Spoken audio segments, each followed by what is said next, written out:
Bismillahirrahmanirrahim. Assalamualaikum warahmatullahi wabarakatuh.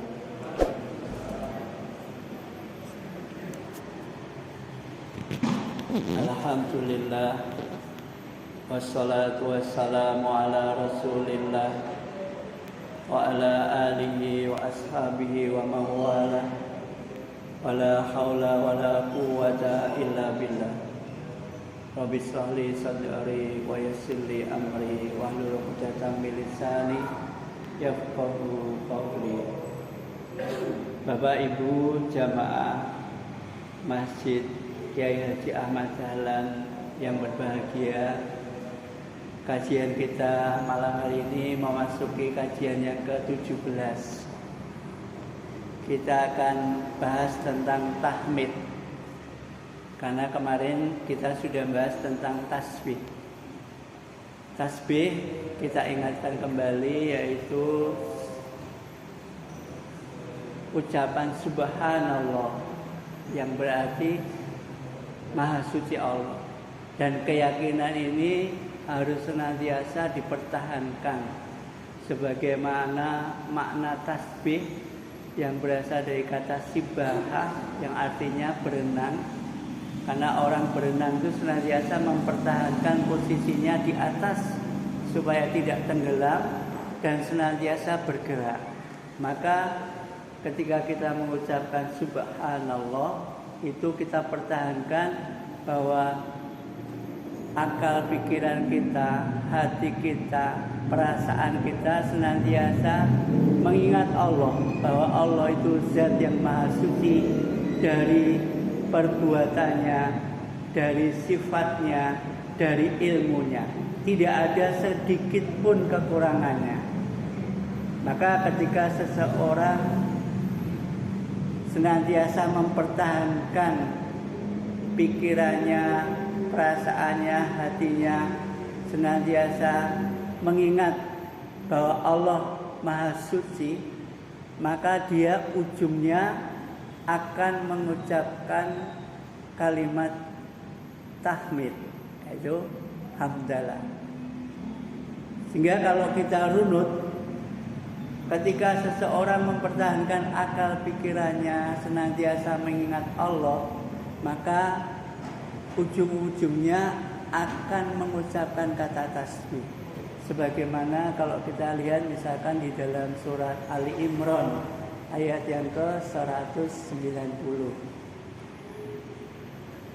Alladzina yadhkurunallaha qiyaman wa qu'udan wa 'ala junubihim wa yatafakkaruna fi khalqis samawati wal ard. Rabbana ma khalaqta hadza batila subhanaka. Nah, ini ujungnya orang yang senantiasa mengingat Allah, memikirkan tentang apa yang diciptakan Allah, berperasaan bahwa semua apa yang diciptakan Allah ini tidak ada kekurangan sedikit pun.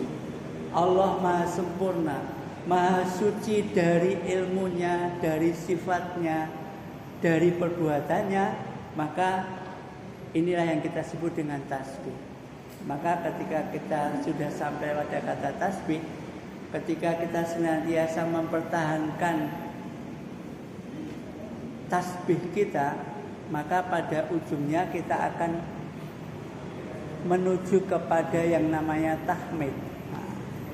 Sehingga para ulama mengatakan bahwa tahmid berasal dari kata tahmudu yang berarti puji atau alhamdulillah, segala puji. Sehingga ketika kita mengucapkan alhamdulillah, maka kita biasa memaknai segala puji hanya bagi Allah. Alhamdulillah. Maka ketika kita mempertahankan tasbih kita senantiasa, maka ujung-ujungnya seseorang itu akan bertahmid, mengucapkan kata pujian hanya kepada Allah. Sehingga kata pujian ini diartikan bisa sebagai ungkapan rasa syukur terhadap apa yang telah Allah ciptakan, apa yang telah Allah berikan kepada kita, apa yang telah Allah takdirkan kepada kita. Semuanya itu tidak ada yang bersifat jelek, tidak ada yang kurang. Karena kemahasuciannya Allah, tidak mungkin Allah memberikan takdir yang jelek kepada kita. Tidak mungkin Allah memberikan ketentuan yang tidak baik bagi kita. Karena Allah tidak mungkin menzolimi kita. Nah, perasaan inilah yang akan mengantarkan kita kepada ucapan Alhamdulillah. Sehingga kalau dalam Al-Quran, Alhamdulillah itu termuat dalam 15 surat. Alhamdulillah di ayat pertama itu dimuat oleh 5 surat. Yang pertama adalah surat Al-Fatihah. Yang kedua surat Al-An'am. Yang ketiga surat Al-Kahfi. Yang keempat surat As-Saba. Yang kelima surat Al-Fatir. Ini semuanya diawali dengan kata Alhamdulillah. Ada yang Alhamdulillahilladzi, ada yang Alhamdulillahirabbil alamin. Tapi ucapan alhamdulillah segala puji bagi Allah itu dimuat di awal surat, di 5 surat yang tadi kami sebutkan. Itu artinya bahwa Allah senantiasa mengingatkan kita betapa Allah itu Maha Murah, Maha Kasih, Maha Rahman. Sehingga apapun yang Allah berikan kepada kita itu harus kita syukuri. Dengan rasa syukur yang pertama mengucapkan Alhamdulillah. Ini yang makna Alhamdulillah di dalam Al-Quran. Tetapi juga di dalam Al-Quran itu kalimat Alhamdulillah itu ada 10 di akhir surat. Ya, di akhir surat. Yang pertama ada di surat Al-Isra, yang kedua ada di surat An-Naml, yang keempat di surat Yasin, yang kelima surat As-Saffat, yang keenam surat Az-Zumar, yang ketujuh surat Ar-Rahman, yang kedelapan surat Al-Waqiah, kemudian surat Al-Haqqah, terakhir surat An-Nasr. Ya. Surat An-Nasr kita tahu dalam surah An-Nasr itu ada ayat terakhirnya fasabbih bismi rabbika fasabbih bihamdi rabbika wastaghfir. Bertasbihlah kamu dan bihamdi rabbika, memuji nama Tuhanmu. Ini ada di akhir surat An-Nasr ayat yang ketiga. Ja'a nasrullahi wal fath yang tadi saya baca ketika imam. Bapak Ibu yang kami hormati, ini menunjukkan bahwa tahmid itu merupakan ucapan atau kalimat yang dalam bahasa Arab yang sangat disukai oleh Allah. Bahkan dalam sebuah hadis dikatakan dari Abu Hurairah bahwa Nabi Muhammad itu lebih mencintai ucapan takbir, tahmid, tahlil itu daripada terangnya sinar matahari. Itu artinya betapa Nabi kita mengajarkan bahwa kalimat thayyibah yang kita sering itu ada takbir, tahmid, tahlil, tasbih. Nah, itu lebih disukai oleh Rasulullah daripada terbitnya matahari. Artinya andai toh matahari itu tidak terbit, kita mengucapkan kalimat ini akan menyelamatkan kita. Nah, ya, dalam keterangan hadisnya seperti itu. Bapak Ibu yang kami hormati, maka banyak sekali makna tahmid di dalam Al-Quran yang dimuat.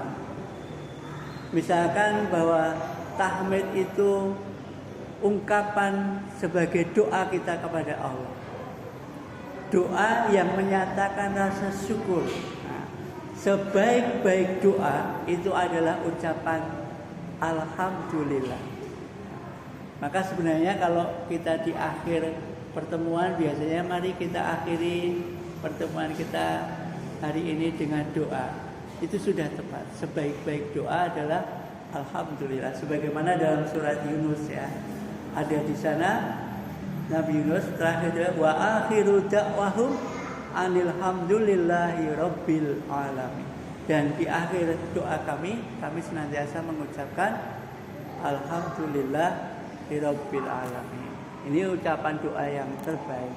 Sehingga ketika kita menghadapi kondisi apapun dalam kehidupan kita, kan biasa ada suka, ada sedih, ada bahagia, ada sengsara.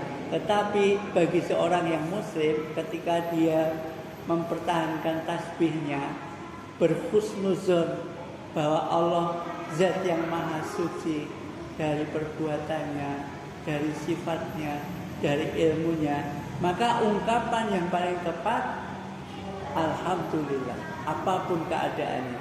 Maka Rasulullah juga mengajarkan ucapan alhamdulillah kulli hal, ya, atas segala hal yang menimpa kita dimohon ucapan alhamdulillah likulli hal, ya, terhadap apapun yang menimpa kita.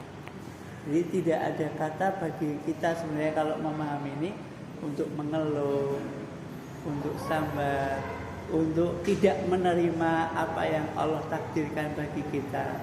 Karena bagi seorang yang senantiasa menjaga akal pikirannya, perasaannya, husnuzonnya kepada Allah, bertasbih, ya, maka ujung-ujungnya akan berakhir dengan kata tahmid, yaitu alhamdulillahirabbil alamin.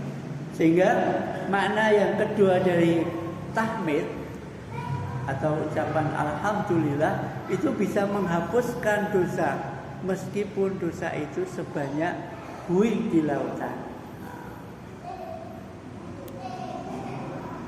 Dari Abdullah bin Amr, Rasulullah Shallallahu Alaihi Wasallam bersabda, tidaklah seorang di muka bumi ini mengucapkan la ilaha illallah wallahu akbar subhanallah walhamdulillah wala haula wala quwata illa billah, melainkan akan dihapuskan dosa-dosanya walaupun sebanyak buih di lautan.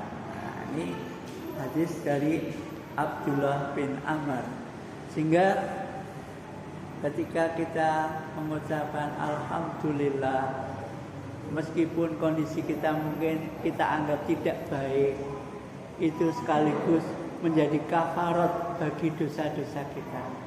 Demikian juga maka banyak orang ahli hikmah ketika diterimakan olehnya sakit, ya, mungkin sudah, maka yang diucapkan bukan aduh atau rasa sakitnya, tapi senantiasa mengucapkan alhamdulillah meskipun dikaruniai keadaan sedang sakit. Karena bagi orang yang mengetahui sakit itu barangkali akan lebih baik, karena sakit menjadi kafarat bagi dosa-dosanya, menjadi media untuk diangkat derajatnya oleh Allah.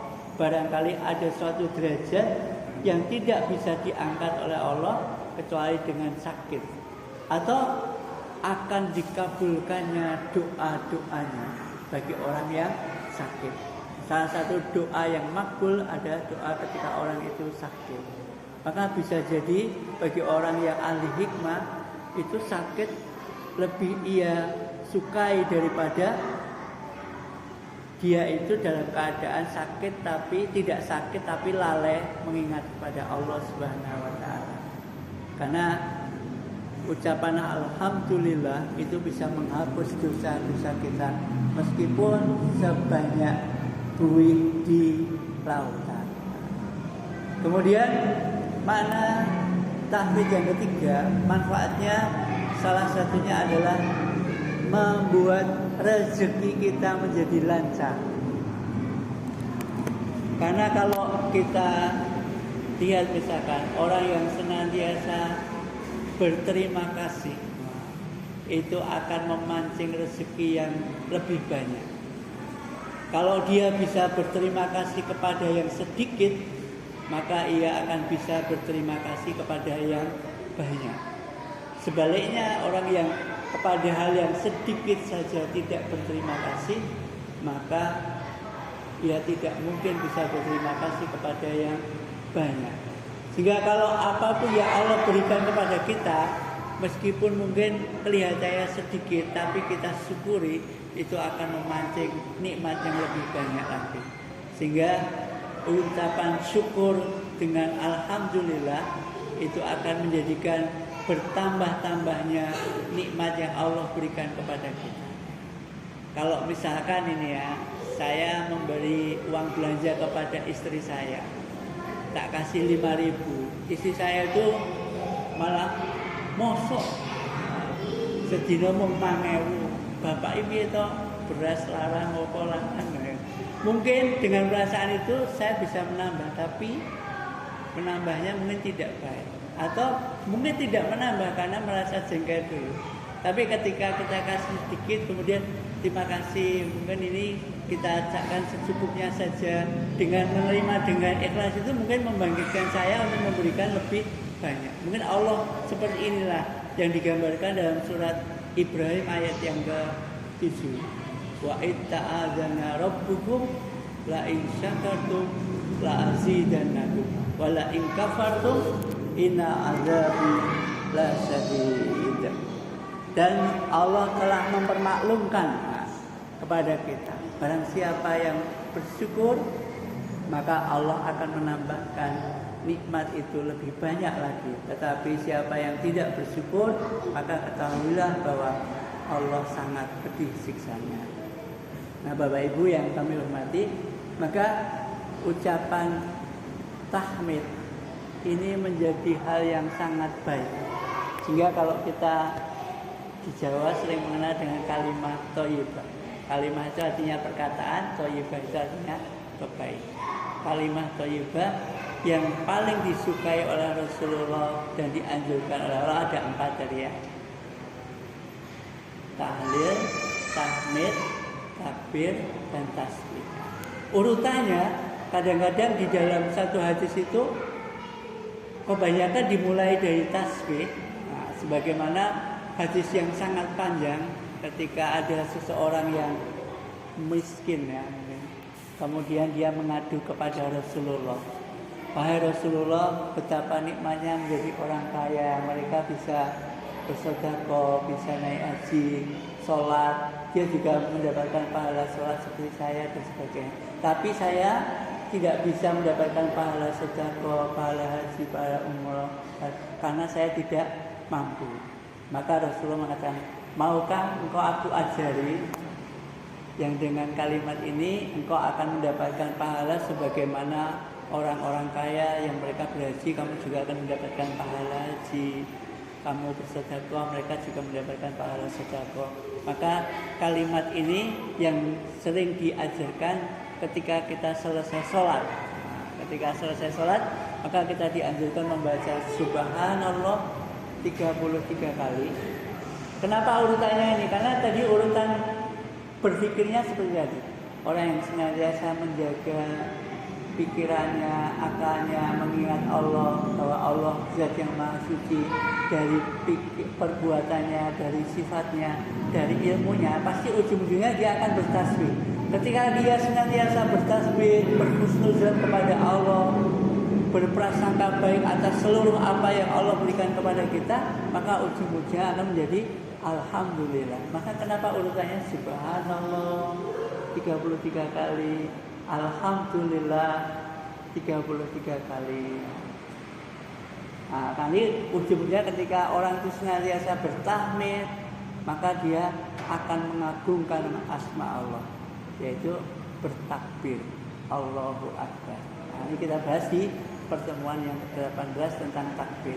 Nah, Bapak Ibu yang kami hormati, ketika Rasulullah mengajarkan subhanallah 33 kali, alhamdulillah 33 kali, Allahu Akbar 33 kali, ini hadisnya sahih sekali. Dan di Muhammadiyah, di himpunan penulisan tasir juga diajarkan zikir-zikir sesudah sholat, salah satunya ucapan subhanallah 33 kali, alhamdulillah 33 kali, Allahu Akbar 33 kali, kemudian ditutup dengan tahlil, la ilaha illallah wahdahu la syarikalah.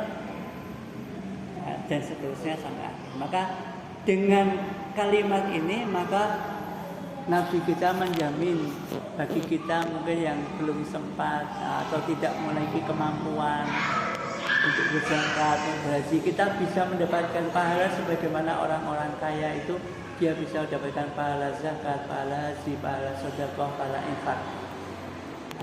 Bapak Ibu yang kami hormati, banyak sekali hadis-hadis yang mengatakan bahwa kalimat tahmid ini kalimat yang utama, kalimat yang thayyibah. Maka sebaiknya kita perbanyak.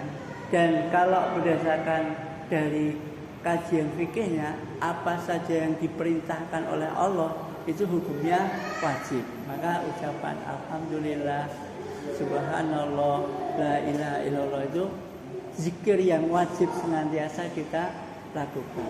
Ya ayyuhalladzina amanu dzkurullaha dzikran katsira wasabbihu bukratan wa asila. Ya. Wahai orang-orang yang beriman, ingatlah Allah dengan zikir yang sebanyak-banyaknya. Nah, di sini dikatakan zikir yang sebanyak-banyaknya. Tetapi ditutup wasabbihu bukratan wa asila, dan bertasbihlah di waktu pagi dan waktu petang.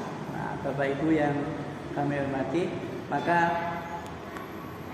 tasbih, tahmid, urutan ini mungkin yang paling pas berdasarkan beberapa riwayat. Tasbih, tahmid, takbir, baru tahlil. Nah, ya. Sehingga ketika Rasulullah mengajarkan ada dua kalimat yang sangat ringan di lisan tetapi berat di timbangan. Salah satunya adalah kalimat tasbih. Subhanallah wa bihamdi. Nah, ada kata subhanallah dan alhamdulillah wa bihamdi. Nah, ini kalimat yang ringan tetapi sangat berat di timbangan. Lebih berat dari langit dan bumi kalau ditimbang sebagai amalan kita. Subhanallah wa bihamdi, subhanallah bil azim. Jadi kalimat tasbih dan tahmid ini kalimat yang paling ringan diucapkan tetapi berat di timbangan.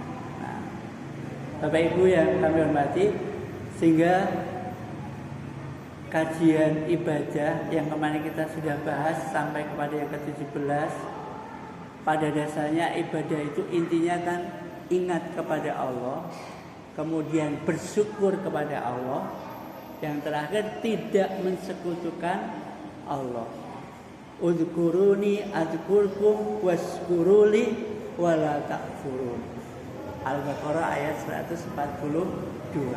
Ingat kepada Allah, ujung-ujungnya nanti kepada syukur. Karena orang yang senantiasa ingat kepada Allah, mengagungkan asma Allah, Allah ya yang maha suci, ya, yang memberi berbagai kenikmatan. Kemarin di dalam surat Al-A'la perintahnya sangat jelas.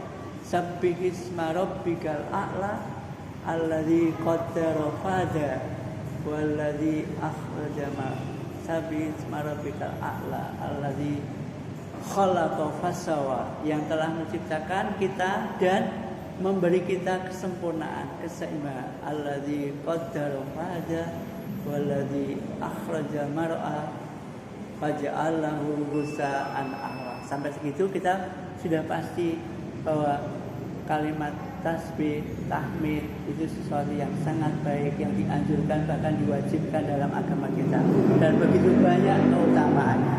Semoga kita senantiasa bisa menjaga, mengingat Allah, memikirkan apa yang Allah berikan pada kita, yang ujung-ujungnya akan menjaga bahwa Allah zat yang maha suci dari perbuatannya, dari sifatnya, dari ilmunya. Kemudian kita mampu mengucapkan kata alhamdulillah ala kulli hal, ya.